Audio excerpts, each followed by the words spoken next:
नमस्कार मित्रांनो, मी प्रसाद आसुरीकर.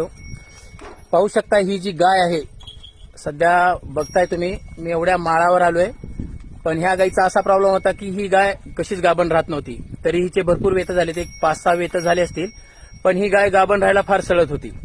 पण आतापर्यंत मी गाभण राहण्यासाठी बरेच प्रोडक्ट सांगितलोय, पण शेतकऱ्यांना परवडल आणि सोप्या पद्धतीनं रोडॅक कंपनीनं सीमिन 21 अशा नावाचं एक लिक्विड काढलंय, जे 210 ml आहे.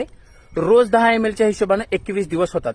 आणि ते 21 दिवस गाय भरवण्या किंवा गायीला गोरं दाखवण्याच्या आधी 10 दिवस, आणि गाय म्हणजे EI केला तुम्ही आणि गोरं दाखवला त्याच्यानंतर 10 दिवस, असे 21 दिवस तुम्ही हा करू शकता. असं औषध हे आहे. आणि 21 दिवसानंतर याचा रिझल्ट तर फार चांगला आहे. त्याचा रिझल्टची अडचण नाहीये, फक्त औषध मिस व्हायला नाही पाहिजे, म्हणजे एकही दिवस तुम्ही विसरायला नाही पाहिजे. आणि पाहू शकता ही गाय, आता सध्या ही गाय 3.5 महिन्याची गाभण आहे. तर तुमच्याकडे जर असे प्रॉब्लेम असतील तर रोडॅक कंपनीचं सीमिन 21 नावाचं एक लिक्विड आहे, 210 ml आहे. 400-450 रुपये किंमत असेल, पण एवढं फायदेशीर ठरेल की असे प्रॉब्लेम होणार नाहीत. सध्या रिपीट ब्रीडिंगचे फार केसेस आहेत. आम्ही वापरायलो, तुम्ही पण वापरा. धन्यवाद.